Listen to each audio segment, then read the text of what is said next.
अदिति दोनों सौतेली बहनें थी। सुकन्या की मां आशा का उसके बचपन में ही देहांत हो गया था। उसके पिता मनोहर ने दूसरी शादी की और सुकन्या की सौतेली मां सरिता के घर में आ गई। सरिता ने आते ही पूरे घर को अपने कब्जे में कर लिया। वो हमेशा सुकन्या से पहले अपनी सगी बेटी अदिति पर ध्यान देती थी। मम्मी ये देखो मेरा नया सूट, शाम के फंक्शन में ये कैसा लगेगा?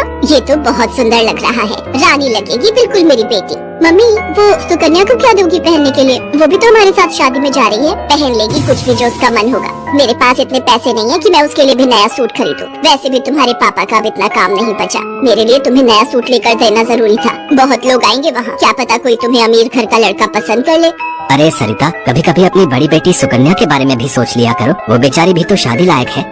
बस आ गए अपनी लाडली बेटी के बारे में चिंता करने। पता नहीं कौन से मनहूस दिन मेरी तुम्हारे साथ शादी हुई थी। जब से आई हूँ एक ही नाम तुम्हारे मुंह पर चढ़ा हुआ है। देखती हूँ सुकन्या सुकन्या। अरे तुम्हारी दूसरी बेटी अदिति भी कुंवारी है, वो भी तुम्हारी ही बेटी है। उसके बारे में भी कुछ सोचा करो। मैं हूँ जो पैसे जोड़ जोड़ कर अपनी बेटी को सूट दिलवाए है। अब शाम को चलने की तैयारी कर लो, बहुत बड़े बड़े लोग उस शादी में आएंगे। ये तो मेरी सहेली पुष्पा की बड़ी मेहरबानी है जो उसने हमें एक कार्ड दे दिया, वरना हम गरीबों को इस शहर में और इतनी बड़ी शादी में कौन पूछेगा। मनोहर को पता था कि सरिता का स्वभाव बहुत ही खड़ूस है, इसलिए वो चुपचाप अपने कमरे में चला जाता है। शाम को सब लोग शादी के लिए तैयार होते हैं। अदिति बहुत ही सुंदर सूट पहनकर तैयार होती है। सुकन्या के पास तो कपड़े ही नहीं थे। अचानक मनोहर सुकन्या के पास आता है। सुकन्या बेटी ये ले, ये तेरी माँ की साड़ी है, तू ये पहन कर तैयार हो जा। देख कितनी सुंदर साड़ी है, मेरे संदूक में रखी थी, मैं वही ढूंढ रहा था और आज मुझे मिल गई। पिताजी ये माँ की साड़ी सचमुच, ये साड़ी तो बहुत सुंदर है। शुक्रिया पिताजी, आज आपने माँ की ये साड़ी देखकर मुझे बहुत खुशी दी है। हाँ बेटी, अब ये साड़ी पहनकर जल्दी से तैयार हो जा, देखना तब से सुंदर लगेगी मेरी बेटिया। सुकन्या अपनी माँ की साड़ी पहनकर तैयार हो जाती है। सब लोग शादी में पहुँचते हैं। सरिता जानबूझकर अदिति को ही आगे कर रही थी ताकि वहाँ लोग अदिति को ही देखें। तभी एक बहुत ही बड़े परिवार के लड़के आशीष की नजर सुकन्या पर पड़ती है। सुकन्या बिल्कुल अकेली खड़ी थी। वो लड़का उसके पास आया और उससे बात करने लगा। हेलो, मेरा नाम आशीष है और आपका? जी मेरा नाम सुकन्या है। अच्छा नाम है आपका। वैसे आप यहाँ अकेली क्यों खड़ी हैं? चलिए ना, वहाँ डांस फ्लोर पर सब लोग डांस कर रहे हैं। आशीष को सुकन्या से बात करता देख सरिता आशीष के पास आती है। सुकन्या बेटा, तुम्हारे पापा तुम्हें बुला रहे हैं, इनके साथ अदिति डांस कर लेगी।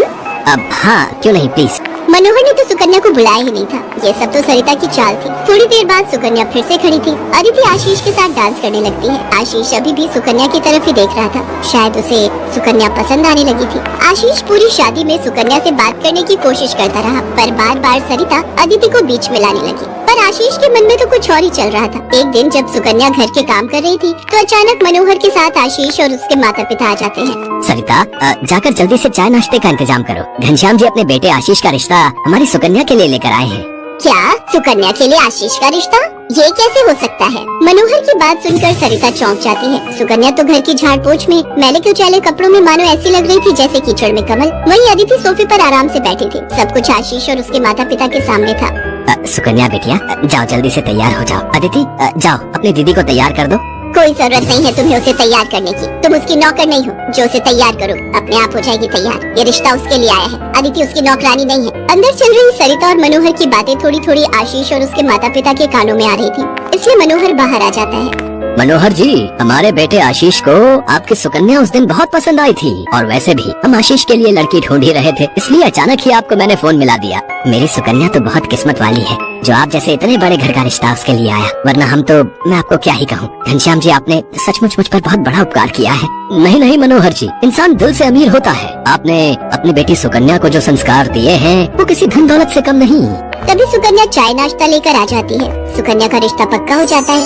भाई साहब, हमें आपकी सुकन्या बहुत पसंद है। हम तो जल्द से जल्द शादी करके सुकन्या को अपने घर की बहू बनाकर ले जाना चाहते हैं। बस आप शादी की तैयारियां कीजिए। आशीष के माता पिता के मुंह से ये बातें सुनकर मनोहर की खुशी का ठिकाना नहीं था। सुकन्या आज एक बहुत बड़े घर की बहू बनने जा रही थी। आशीष के माता पिता रिश्ता पक्का करके चले जाते हैं। कुछ दिनों बाद सुकन्या की शादी की तारीख निकल आती है। सरिता, मैं देख रहा हूँ जब से सुकन्या की शादी पक्की हुई है तुमने सुकन्या से बात तक करना छोड़ दिया है। ये ठीक नहीं। तुम अपनी बेटी की शादी करो, मैं इस शादी में कोई हाथ नहीं लगाऊंगी। ये रिश्ता मेरी बेटी के लिए था। मैं चाहती थी आशीष के साथ अपनी बेटी का रिश्ता करना, पर तुम्हारी उस सुकन्या ने सब काम खराब कर दिया। ये तुम गलत कह रही हो सरिता। सुकन्या के लिए आशीष के माता पिता खुद से रिश्ता लेकर आए हैं। तुम्हें तो खुश होना चाहिए। तुम क्यों सौतेलापन सुकन्या के साथ रख रही हो? तुम्हें तो उसकी सगी माँ बनकर उसे विदा करना चाहिए। मैं इसलिए तुम्हें उसकी माँ बनाकर लाया था, वरना क्या? क्या कहो तो मैं अभी ये घर छोड़कर चली जाती हूँ। बोलो। मनोहर की बात